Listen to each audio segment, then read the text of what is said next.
Jason, over the years, I've seen many, many students graduate and have been able to watch them develop their professional careers and go in the different directions that they go. How were you able to choose opera and make that a successful career for you? Well, when I was a very little boy, my mom and dad would play opera in the house. And so I kind of just listened to it without knowing it would ever become my passion. When I was a young boy, I actually wanted to do anything but. I was very interested in architecture, engineering.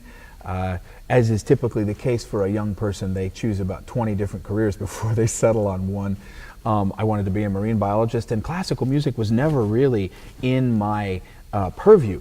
But as I grew up and I started to study with a local teacher, Dr. Linda Thorne-Kalelis, who still lives in the area, she challenged me and really encouraged me to pursue it. Song, and it is to be lived with all the wonder, amazement, trials, and tribulations that make it so glorious. Have the nerve to go into unexplored territory. Be brave enough to live life creatively. The creative is the place where no one else but you can go. It is what makes you unique and allows you to seek the unknown. Leave your comfort zone and go into the wilderness of your intuition. Find and pursue your passion.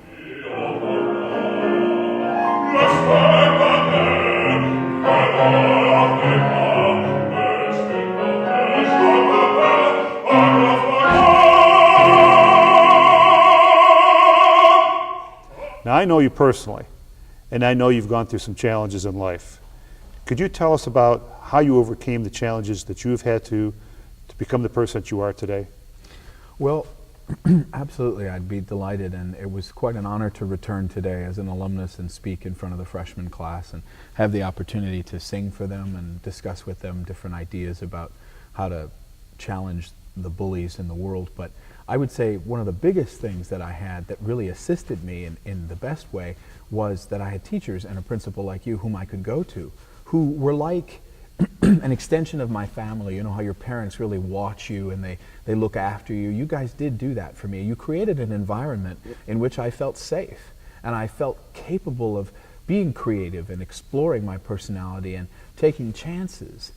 What would you say to a young person today that is overwhelmed with the pressures of cyberbullying and not able to develop the person that they really are? What advice would you give to that type of young person? Well, as is so often the case, we're finding a disconnect with a lot of people in this world because of the ease of our phones.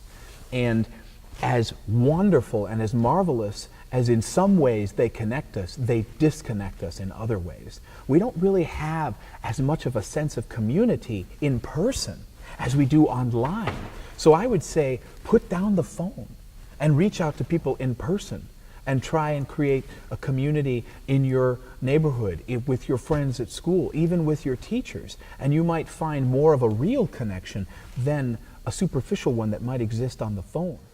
You see, I was born with Tourette syndrome, a rare neurological disorder that manifests itself through things called tics, also known as involuntary physical movements and vocalisms. I ticked nearly all the time. I remember when I was given an opportunity in my sophomore year at the old high school to sing "O Holy Night" at our school's Christmas concert. At the time, Tourette's ruled my day-to-day life, and no one knew, including me, how I would sing. I remember to this day how nervous I was, but when the time came, I stood, I trembled, but I did sing.